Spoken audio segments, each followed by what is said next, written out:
Friends, welcome to V V Shrivastava classes. हम इस video में एसएससी 2023-24 के लिए जितने भी एग्जाम्स कंडक्ट कराएंगे जाएंगे उसके लिए जो इम्पोर्टेंट जनरल अवेयरनेस के क्वेश्चन है उसको हम इस वीडियो सीरीज में हम डिस्कस करेंगे। ये इस वीडियो सीरीज का फर्स्ट एपिसोड है। ओके, तो आइए वीडियो को शुरू करते हैं। फर्स्ट क्वेश्चन है इसमें, इस सीरीज में, the president can advance money to meet unforeseen expenses from. अप्रत्याशित खर्चों को पूरा करने के लिए राष्ट्रपति किससे धन अग्रिम दे सकते हैं। हम जानते हैं सेंट्रल गवर्नमेंट होती है, वो किसी भी खर्च के लिए वो क्या करती है, बजट बनाती है और एक अप्रोप्रिएट बिल लेके आती है जिसे वो उसे है ना पार्लियामेंट में पास करवाना पड़ता है। उसके बाद ही वो क्या कर सकती है, वो कंसोलिडेटेड फंड ऑफ इंडिया से क्या कर सकती है, सेंट्रल गवर्नमेंट ऑफ इंडिया पैसे निकाल सकती है। लेकिन कब? जब अप्रोप्रिएशन बिल पास हो जाए, है ना। अप्रोप्रिएशन बिल जो बिल होता है ये पास हो जाए अगर, कहाँ पे? पार्लियामेंट में, है ना। और पार्लियामेंट में ये बिल लाना, उसके बाद पास कराना दोनों हाउसेस में, उसके बाद प्रेसिडेंट का एसेंट लेना, इसमें बहुत टाइम हो जाएगा। ठीक है। और हमारा एक अनफोर्सिन एक्सपेंसेस तुरंत ही करना होता है ना। मान लीजिए कोई डिजास्टर आ गया या फिर कोई भी चीज़ें आ गया है ना, जिसके बारे में बजट में डिस्कस नहीं किया गया और उसके लिए बजट में पैसे नहीं निकाले गए हैं कंसोलिडेटेड फंड ऑफ इंडिया से। ऐसे केस में राष्ट्रपति क्या कर सकते हैं, ग्रांट दे सकते हैं। कहाँ से? कंटिंजेंसी फंड ऑफ इंडिया, है ना। अनफोर्सिन एक्सपेंस के लिए हमारे कॉन्स्टिट्यूशन में, है ना, ये कंसोलिडेटेड फंड ऑफ इंडिया को रखा गया है। ठीक है। और यहीं से क्या करेंगे, और राष्ट्रपति जो होंगे अग्रिम धन जो है ना, जो सेंट्रल गवर्नमेंट को निकालने की अनुमति कहाँ से देंगे? कंटिंजेंसी फंड से देंगे, है ना। और ये कंटिंजेंसी फंड को किस आर्टिकल में रखा गया है? तो ये आर्टिकल 267 में रखा गया है। Okay. Consolidated fund of India कौन से आर्टिकल में है? तो आर्टिकल 266 में है। ओके।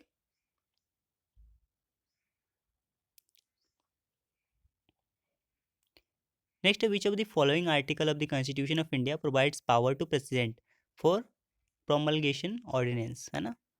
भारत के संविधान का निम्नलिखित में से कौन सा अनुच्छेद राष्ट्रपति को अध्यादेश जारी करने की शक्ति को प्रदान करता है? ऑर्डिनेंस जारी करना। ओके। ऑर्डिनेंस कब जारी की जाती है? सबसे पहले तो ये ऑर्डिनेंस जब एक हाउस है, जो लोअर हाउस होती है, लोअर हाउस हमारी कौन सी है? लोकसभा। ओके।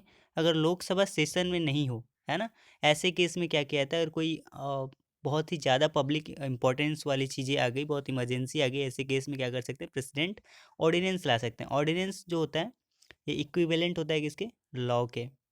जो पार्लियामेंट में लॉ बनाई जाएगी उसके इक्विवेलेंट होता है ना। और उन सारे विषयों पर, है ना, ये ऑर्डिनेंस लाई जा सकती है जिसपे सेंट्रल गवर्नमेंट लॉ बनाते हैं। ठीक है।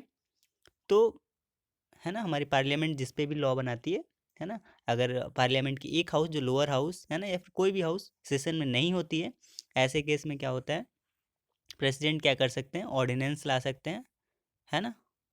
ऑर्डिनेंस ला सकते हैं, है ना।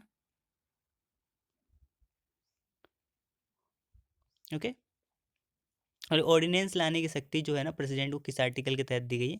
तो आर्टिकल 123 के तहत दी गई है। सेम, है ना। गवर्नर भी, स्टेट के केस में गवर्नर क्या कर सकते हैं? ऑर्डिनेंस ला सकते हैं, अध्यादेश जारी कर सकते हैं।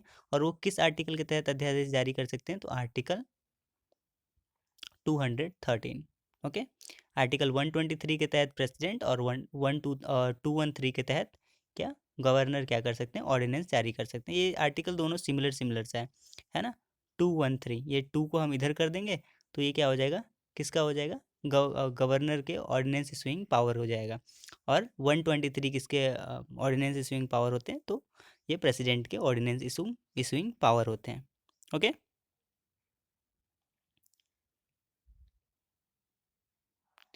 Next, Virupaksha temple is situated in which of the following district of Karnataka.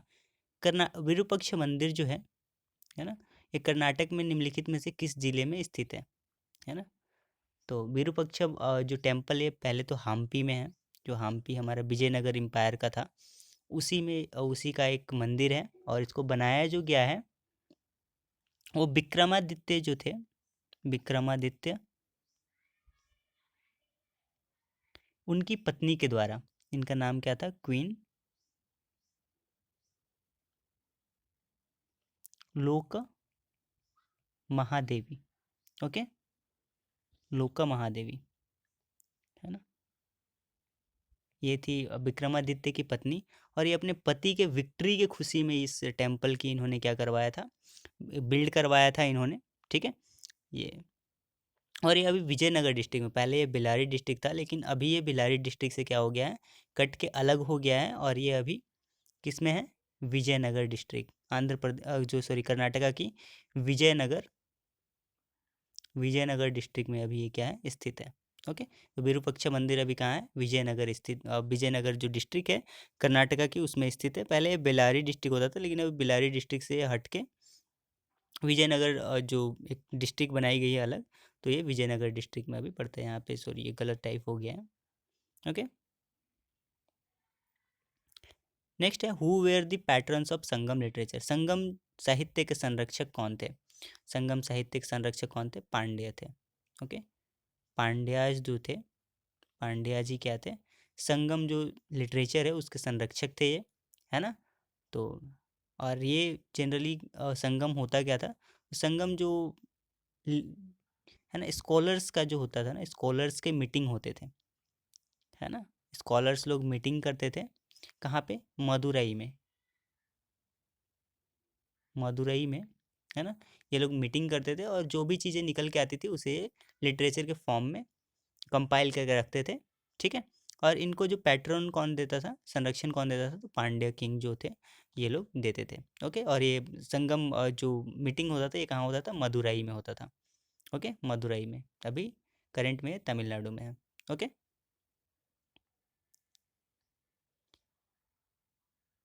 Next है, who is generally considered to be the father of the Indian renaissance, Indian renaissance के फादर के रूप में किसे, है ना, आमतौर पे भारतीय पुनर्जागरण का जनक किसे माना जाता है, तो ये राजा राम मोहन रॉय को माना जाता है। ओके, ये वेस्ट बंगाल से थे। ओके, वेस्ट बंगाल से थे, और इन्होंने सती प्रथा को ख़त्म किया था, सती प्रथा को 1928 में इन्होंने क्या किया था, ख़त्म करवाया था, ठीक है। विलियम बेंटिक ने लॉ लेके आए थे, और लॉ के माध्यम से सती प्रथा को बैन कर दिए थे, है ना, किसके कैंपेन की वजह से, राजा राम मोहन रॉय ने बहुत ज़्यादा इसके लिए काम किया था, और इस वजह से ही सती प्रथा को बैन किया गया। ओके, इन्होंने एक ऑर्गेनाइजेशन की स्थापना की थी जिसका नाम क्या है, ब्रह्मो समाज, ब्रह्मो समाज।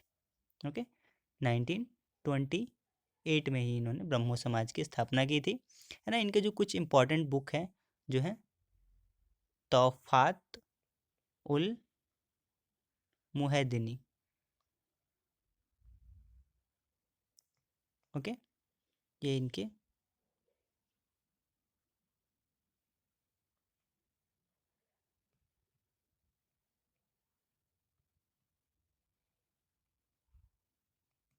ये इनके बुक के नाम है, तौफातुल मुहैदिनी। ओके, नेक्स्ट जो है, which governor general decide to make English as a medium of instruction in India, किस गवर्नर जनरल ने भारत में अंग्रेजी को शिक्षा के माध्यम बनाने का निर्णय लिया, तो ये विलियम बेंटिक थे। विलियम बेंटिक ने ही क्या किया,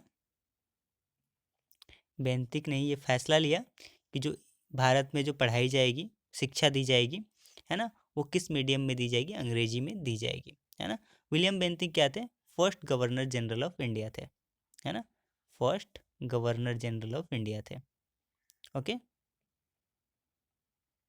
जनरल ऑफ इंडिया। ओके, 1733 से, है ना, 35, है ना, 1833 से 1835 के बीच में, ठीक है। ये क्या थे, first governor general of India थे।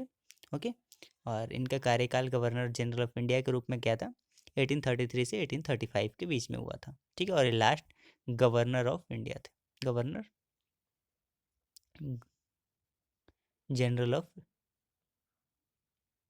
Bengal, last governor general of Bengal, और first governor general of India कौन थे, लॉर्ड विलियम बेंटिक थे। ओके, और इन्होंने ही, है ना, भारत में अंग्रेजी की शिक्षा का माध्यम बनाने का निर्णय लिया। Who was then the governor general of British India when sati प्रथा become illegal and punishable. British Bharat में तत्कालीन गवर्नर जनरल कौन थे तब सती प्रथा अवैध और दंडनीय हो गई? तो ये है ना कौन थे? विलियम बेंटिक थे, है ना, विलियम बेंटिक ही थे जिन्होंने क्या किया था, सती प्रथा, है ना, सती प्रथा जो था हमारे अंदर एक जो कुप्रथा थी, है ना, इसे इन्होंने लॉ ला के बैन किया। और ये किसके कैंपेन के वजह से हुआ? तो राजा राम मोहन रॉय जो फादर ऑफ इंडियन रेनेशा हैं, उनके कैंपेन की वजह से विलियम बेंटिक ने सती प्रथा को बैन कर दिया। ओके, नेक्स्ट है, who design the Swaraj flag during the स्वदेशी मूवमेंट इन इंडिया?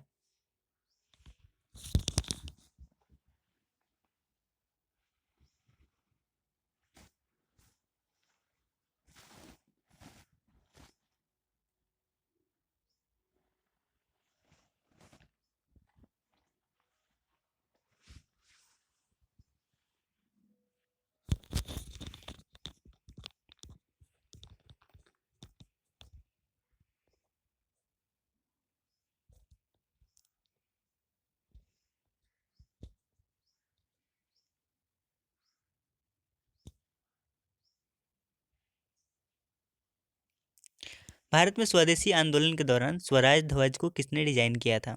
तो ये महात्मा गांधी थे। महात्मा गांधी ने स्वराज ध्वज जो था उसको इन्होंने डिजाइन किया था। ओके, नेक्स्ट है, which of the following instruction was not founded by Mahatma Gandhi?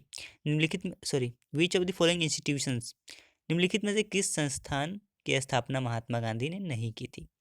Sabarmati आश्रम, साबरमती आश्रम को तो गांधी जी ने ही बनाया था, है ना। इसे इन्होंने 1915 में बिल्ड किया था। कहाँ पे? अहमदाबाद गुजरात में। अहमदाबाद गुजरात में 1915 में साबरमती आश्रम को तो महात्मा गांधी ने ही फाउंड किया था।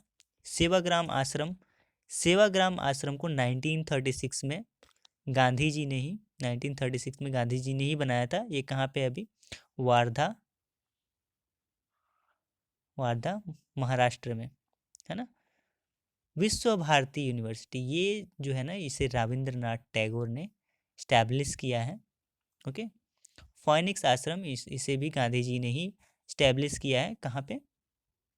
तो फोइनिक्स जो आश्रम था ये साउथ अफ्रीका में गांधी जी ने इसे स्थापित किया था। विश्व भारती को रविंद्रनाथ टैगोर बनाए थे और इसलिए आंसर क्या हो जाएगा? सी हो जाएगा। ठीक है, सी आंसर हो जाएगा, है ना। तो निम्नलिखित में से किस संस्थान की स्थापना महात्मा गांधी ने नहीं की थी? तो विश्व भारती यूनिवर्सिटी की इन्होंने स्थापना नहीं की थी, इसकी स्थापना रविंद्रनाथ टैगोर ने की थी। ओके, नेक्स्ट है, how many types of judicial order are there in Indian constitution? भारतीय संविधान में कितने प्रकार के न्यायिक आदेश हैं? तो ये 5 प्रकार के। जो रिट जारी किए जाते हैं, रिट जारी किए जाते हैं सुप्रीम कोर्ट के द्वारा, इसे आर्टिकल 32 के तहत, एंड हाई कोर्ट के द्वारा आर्टिकल 200, है ना। एक मिनट, सुप्रीम कोर्ट के द्वारा इसे आर्टिकल 32 के माध्यम से इसे जारी किया जाता है। जो जुडिशियल ऑर्डर है 5 प्रकार के, है ना। इनमें कौन कौन से हैं? हाइबस कॉर्पस हो गया, मैंडमस हो गया, प्रोहिबिशन हो गया, क्रिटेरियो हो गया और क्वे वारंटो। ये 5 प्रकार के जुडिशियल ऑर्डर हमारे इंडियन कॉन्स्टिट्यूशन में दिए गए हैं।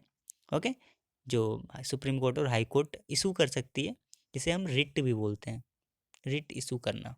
ओके, तो ये 5 प्रकार के, आंसर क्या हो जाएगा? 5। ओके, नेक्स्ट है when was the first cotton textile mill established in Bombay? तो बॉम्बे में सबसे पहली बार, है ना, सूती कपड़ा मिल के कब स्थापित की गई थी? तो ये की गई थी 1854 में। ओके, 1854 में सबसे पहली बार कॉटन टेक्सटाइल मिल बॉम्बे में एस्टैब्लिश किया गया था। ओके,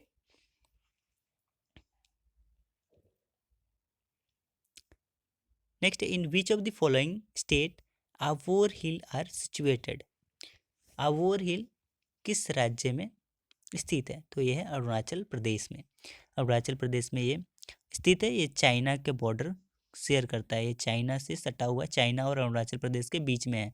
क्या? अबोर हिल। ओके, इधर अरुणाचल प्रदेश है, चाइना उधर है, बीच में अबोर हिल है। ओके, और यहाँ से एक दिहांग रिवर जो है, दिहांग रिवर वो है ना अबोर हिल से ही निकलती है, जो कि है ना ब्रह्मपुत्र नदी की एक सहायक नदी है दिहांग रिवर। ओके, नेक्स्ट है the religious festival of Ganesh Chaturthi is specially related to which state. Ganesh Chaturthi एक धार्मिक पर्व है ना, किस राज्य का? तो ये महाराष्ट्र का। महाराष्ट्र में जो गणेश चतुर्थी है बहुत धूमधाम से मनाया जाता है, लगभग लगभग 1 मंथ तक ये सेलिब्रेशन किया जाता है। ओके, तो गणेश चतुर्थी महाराष्ट्र राज्य का है ना बहुत ही फेमस एक फेस्टिवल है। ओके, और इसकी है ना एक जो है ना एग्जाम्पल हमारे जो नेशनल मूवमेंट में भी देखने को मिलता है, लाला लाजपत राय इस फेस्टिवल का यूज करते थे अपने जो भी चीज़ें मोटिवेशन या फिर एजेंडे को प्रमोट करने के लिए लोगों के अंदर। ओके, क्योंकि इसमें क्या होती है, सभी लोग इकट्ठे होते हैं और ऐसे केस में अगर हम यहाँ पे कोई भी बातचीत रखते हैं उनके बीच में, तो बहुत लोगों तक है ना वो बातें पहुँच सकती है। ओके, उस समय में जनरली क्या नहीं था, टेलीकम्युनिकेशन की उतनी माध्यम नहीं थी, तो जो गणेश चतुर्थी था इसका वो यूज करते थे कौन? लाला लाजपत राय जनमत संग्रह के लिए। Okay,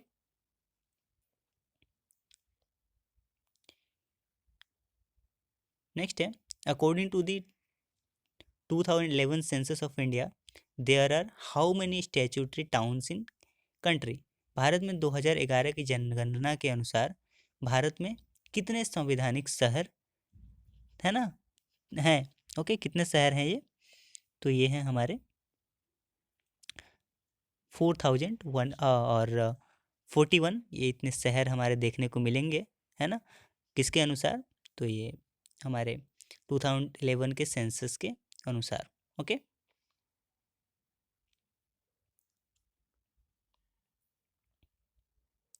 11 July is celebrated every year as, 11 जुलाई हर साल किसके रूप में मनाया जाता है? तो ये है world population day. World population day के रूप में, पॉपुलेशन डे के रूप में हम क्या करते हैं, 11 जुलाई को हर साल सेलिब्रेट करते हैं। ओके, और इस साल इसकी थीम क्या थी? तो इस साल इसकी थीम थी a world of 8 billion toward a resilient future for all, harnessing opportunity and ensuring rights and choices for all. ये क्या थी? इस साल की थीम थी वर्ल्ड पॉपुलेशन डे की, और जो कि हर साल 11 जुलाई को मनाया जाता है। ओके,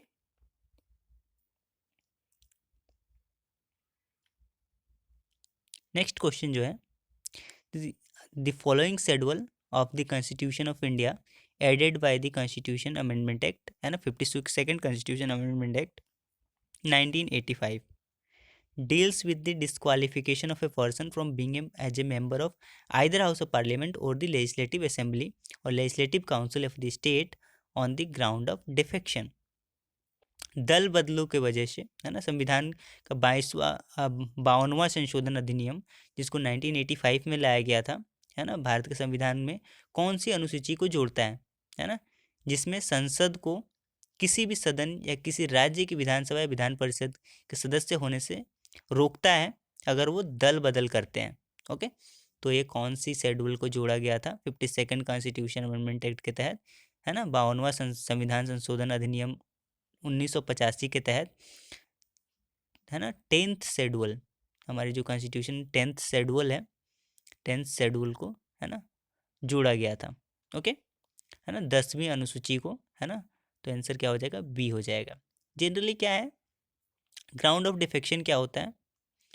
तो अगर आप है ना किसी एक पार्टी से इलेक्शन लड़ते हैं, ठीक है, और आप इलेक्शन जीत जाते हैं, और आप इलेक्शन जीत के कहाँ जाते हैं? हाउस में जाते हैं, किसी भी हाउस में, आइदर वो पार्लियामेंट के दोनों हाउस, राज्यसभा या लोकसभा, या फिर लेजिस्लेटिव असेंबली या फिर लेजिस्लेटिव काउंसिल जो होती है हमारे स्टेट्स में, उसमें अगर आप किसी एक पार्टी से आप जीत के जाते हो, ठीक है, और आप वहाँ पे जाने के बाद क्या करते हो, दल में मतलब उस पार्टी को छोड़ के दूसरे पार्टी को ज्वाइन कर सकते हो। ऐसे केस में क्या हो जाएगी, आपको डिफेक्शन के तहत निकाल दिया जाएगा। ठीक है, दूसरा केस क्या होता है इसमें, कि अगर आप इंडिविजुअली आप इलेक्शन लड़े, है ना, किसी भी पार्टी से होके आप नहीं लड़े, इंडिविजुअल आप इलेक्शन लड़े, निर्दलीय लड़े, ठीक है, और आप जीत के कहाँ पहुँच गए, हाउस में पहुँच गए, ऐसे केस में आप क्या करते हैं, किसी दूसरे पार्टी को ज्वाइन कर लेते हैं। ऐसे केस में भी आपको डिफेक्शन के माध्यम से क्या किया जाएगा, बाहर कर दिया जाएगा। तीसरा केस जो होता है, अगर आप, है ना, अ, किसी पार्टी के द्वारा नॉमिनेटेड किया जाता है, हम क्या जानते हैं, लोग राज्यसभा में 12 लोगों को नॉमिनेट किया जा सकता है, ठीक है, या फिर लेजिस्लेटिव काउंसिल में भी, है ना, 1/6 लोगों को क्या कर सकते हैं, गवर्नर नॉमिनेट कर सकते हैं। ऐसे केस में अगर अब नॉमिनेटेड मेंबर अगर क्या होता है, किसी पार्टी को है ना 6 महीने के बाद किसी पार्टी को ज्वाइन करता है, ऐसे केस में उसे डिफेक्शन के ग्राउंड पे निकाला जा सकता है, ठीक है। और ये पावर किसके हाथ में होता है, तो ये स्पीकर के हाथ में रहता है कि वो डिफेक्शन के ग्राउंड में किसी भी इंसान को, मतलब किसी मेंबर को, हाउस के किसी मेंबर को क्या कर सकते हैं, निकाल सकते हैं। ओके, है ना। तो 52वां संविधान संशोधन अधिनियम 1985 जो है, जो संसदीय कौन सी अधिसूची को जोड़ता है कॉन्स्टिट्यूशन में, हमारे 10वीं अधिसूची को ये हमारे कॉन्स्टिट्यूशन में जोड़ता है, जिसमें क्या रखा गया, एंटी डिफेक्शन लॉ या फिर एंटी डिफेक्शन लॉ, क्योंकि दल बदल वाली जो नियम है ना, उसे कहाँ रखी गई है, 10वीं अनुसूची में, है ना, 10th शेड्यूल में रखा गया है हमारे कॉन्स्टिट्यूशन में। Okay, next, which of the following is not a result of deforestation, निम्नलिखित में से कौन सा वनों की कटाई का परिणाम नहीं है, ठीक है। तो कौन कौन देखते हैं यहाँ पे, disturbance in overall balance of nature, है ना, तो ये तो होता ही है ना। अगर हम वन की मतलब वनों की कटाई कर देंगे, ऐसे केस में क्या हो जाएगा, डिसबैलेंस तो देखने को मिलता है हमारे नेचर में, है ना।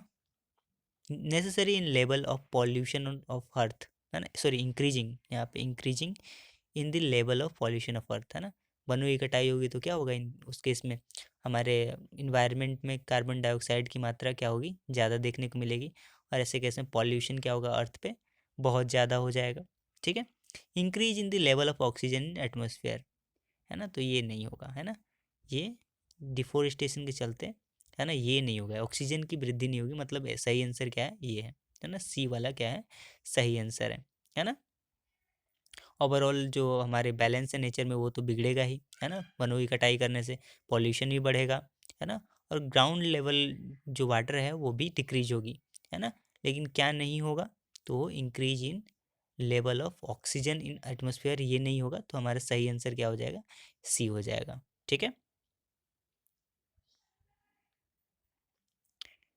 नेक्स्ट है, Sariatullah Khan was a part of which movement against the British, Sariatullah Khan अंग्रेजों के खिलाफ कौन से मूवमेंट का हिस्सा थे, ठीक है। तो ये फैररेजी मूवमेंट जो पटना में चलाई गई थी, उसके ये क्या थे, लीडर थे सरियतुल्ला खान। ओके,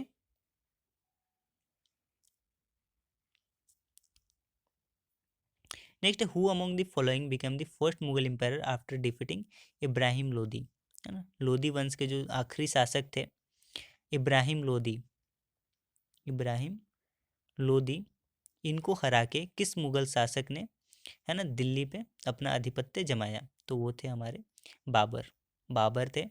जो first battle of Panipat, first battle of Panipat, है ना, जो कि कब लड़ी गई थी, 20 अप्रैल 1526 में, है ना, किसके किसके बीच में लड़ी गई थी, बाबर और इब्राहिम लोदी के बीच में, जिसमें बाबर की जीत होती है और इब्राहिम लोदी की हार होती है, और इसी वार में क्या होता है, लोधी वंश को ख़त्म कर दिया जाता है और मुगल वंश की शुरुआत की जाती है ना।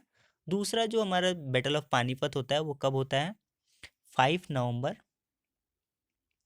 1556 को होता है। ये किसके किसके बीच में होता है, हेमू और हेमू वर्सेस अकबर, ओके, इन दोनों के बीच में ये होता है, ठीक है।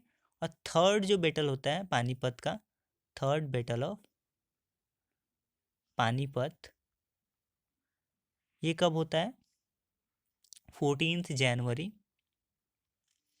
1761 को ये होता है। तो किसके किसके बीच में होता है, मराठा और मराठा वर्सेस अहमद शाह अब्दाली के बीच में ये थर्ड बैटल ऑफ पानीपत देखने को मिलता है। ओके, नेक्स्ट है, water that is pure and suitable for drinking is known as. पानी जो शुद्ध है और पीने के लिए उपयुक्त है उसे किस नाम से जाना जाता है? तो यह है ड्रिंकिंग वाटर, है ना। जो शुद्ध है और पीने युक्त है उसे हम क्या बोलते हैं? ड्रिंकिंग वाटर बोलते हैं। ओके, नेक्स्ट है the monetary value of all the final goods and service produced with in a country during a particular year is called. किसी विशेष वर्ष के दौरान देश में के भीतर उत्पादित सभी अंतिम वस्तुओं और सेवाओं के मौद्रिक मूल्य को क्या कहा जाता है? तो ये कहा जाता है ग्रोस डोमेस्टिक प्रोडक्ट।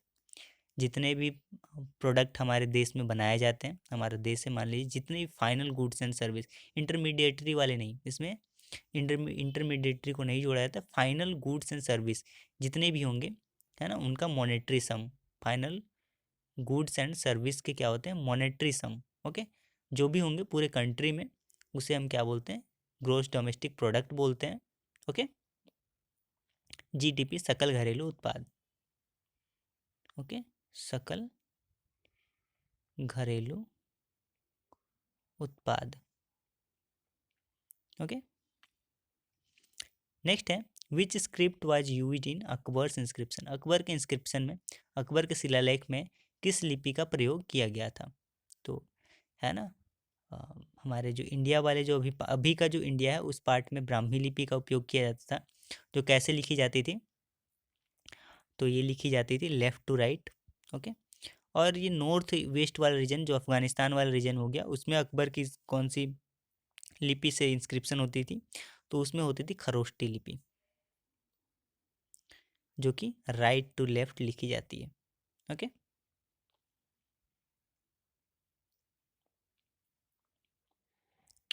नेक्स्ट है which dynasty came and ruled the Magadha kingdom immediately after Maurya dynasty. Maurya वंश के तुरंत बाद किस राजवंश ने आकर मगध साम्राज्य का पर शासन किया? तो ये थे सुंग। ठीक है, जो लास्ट हमारे मौर्य डायनेस्टी के जो रूलर थे बृहदत्त, बृहदत्त, है ना, इनको, इनके ही मिलिट्री जो कमांडर थे पुष्यमित्र शुंग, पुष्यमित्र शुंग, इन्होंने हरा के शुंग वंश की स्थापना की, है ना। मौर्य वंश को खत्म करके इन्होंने शुंग वंश को की स्थापना की। किसने? पुष्यमित्र शुंग ने। ओके, बृहदत्त क्या थे? लास्ट मौर्य रूलर थे। ओके, नेक्स्ट था who founded the Vikramshila university and revived the Nalanda university. Vikram विश्वविद्यालय की स्थापना किसने की और नालंदा विश्वविद्यालय को पुनर्जीवित किया? तो ये हैं धर्मपाल। धर्मपाल जो पाल डायनेस्टी के क्या हैं? एक रूलर हैं। इन्होंने विक्रमशिला यूनिवर्सिटी को बनाया और जो नालंदा विश्वविद्यालय था उसको पुनर्जीवित किया। ओके, नेक्स्ट है who among the following was the first to make use of artillery in warfare in medieval India. निम्नलिखित में से कौन मध्यकालीन भारत में युद्ध में तोप खाने का उपयोग करने वाला पहला व्यक्ति था? तो ये थे बाबर। बाबर ऐसे पहले व्यक्ति थे जिन्होंने युद्ध में किसका यूज किया था? तोप का, तोप खाने का। ओके, आर्टिलरीज का इन्होंने उपयोग किया था। कौन से बैटल में? First battle of Panipat. Okay, next है who among the following was one of the founder of Hindustan republican association. निम्नलिखित में से कौन हिंदुस्तान रिपब्लिक एसोसिएशन के संस्थापक में से एक थे? तो ये थे राम प्रसाद बिस्मिल। इसकी स्थापना कब की थी? गई थी अक्टूबर 1924 में की गई थी, है ना, कानपुर में। ओके, और इसके फाउंडर कौन थे? राम प्रसाद बिस्मिल थे। ओके, और सचिंद्र नाथ सान्याल थे। ओके, अशफाकुल्ला खान भी थे, है ना, एंड और सारे लोग थे, लेकिन प्रोमिनेंट जो थे राम प्रसाद बिस्मिल थे, जिन्होंने हिंदुस्तान रिपब्लिकन एसोसिएशन की स्थापना अक्टूबर 1924 में की थी। कहाँ पे? कानपुर में। ओके, इनका एम क्या था कि जो आर्म के माध्यम से जो हमारे देश में ब्रिटिशर्स हैं उनको हटाया जाए और रिपब्लिक ऑफ इंडिया की स्टैब्लिशमेंट की जाए, है ना, रिपब्लिक ऑफ इंडिया को इस्टेब्लिश किया जाए, ठीक है, ब्रिटिशर्स को हटा के, through arms. Okay. Mahatma Gandhi return to India from south Africa in, Mahatma Gandhi दक्षिण अफ्रीका से भारत कब लौटे थे? तो जनवरी 1915 में ये यहाँ पे लौटे थे। 9 जनवरी 1915 में, 9 जनवरी 1915 को महात्मा गांधी दक्षिण अफ्रीका से भारत आए थे। ओके। और इस दिन ही हम क्या मनाते हैं हर साल? प्रवासी भारतीय दिवस। ओके। प्रवासी भारतीय दिवस हम मनाते हैं। ओके। कब? जनवरी में, है ना, 9 जनवरी को जनरली हम क्या मनाते हैं? प्रवासी भारतीय दिवस। किसकी उपलक्ष्य पे? तो गांधी जी अफ्रीका से भारत लौटे थे, इसके उपलक्ष्य पे हम, है ना, 9 जनवरी को हर साल क्या मनाते हैं? प्रवासी भारतीय दिवस सेलिब्रेट करते हैं। ओके। नेक्स्ट है arrange the following historical event in their chronological order, निम्नलिखित ऐतिहासिक घटनाओं को उनके कालानुक्रम में व्यवस्थित करें। तो पहले हम देखते हैं चंपारण सत्याग्रह कब हुई थी? तो ये हुई थी 1917 में। बंगाल की पार्टीशन कब हुई थी? 16 अक्टूबर 1905 में। और जालियांवाला बाग मैसेकर कब हुआ था? तो ये हुआ था 13 अप्रैल 1919 में। तो सबसे पहले कौन सी घटना हुई थी? बंगाल पार्टीशन की, उसके बाद चंपारण सत्याग्रह, उसके बाद जालियांवाला बाग मैसेकर। तो 2, 1 और 3 किस में दिख रहा है? तो यहाँ पे सॉरी, ये नहीं दिख रहा है, यहाँ दिख रहा है सी वाले में। तो सी आंसर क्या हो जाएगा? सही हो जाएगा। ओके। नेक्स्ट है who has the right to adjourn the Lok Sabha, Lok Sabha को स्थगित करने का अधिकार किसे दिया गया है? तो ये अधिकार स्पीकर को है ना। स्पीकर क्या कर सकते हैं?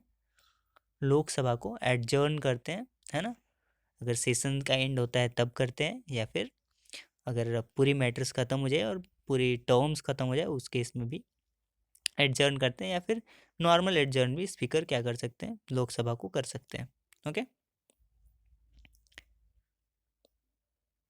Next, who among the following appoints the speaker pro tem of the Lok Sabha, निम्नलिखित में से कौन लोकसभा के अध्यक्ष प्रोटेम की नियुक्ति करते हैं? तो ये है प्रेसिडेंट, है ना। राष्ट्रपति क्या करते हैं?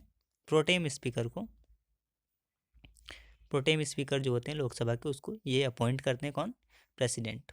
ओके। तो इस वीडियो में इतना ही। Thank you. Subscribe the channel.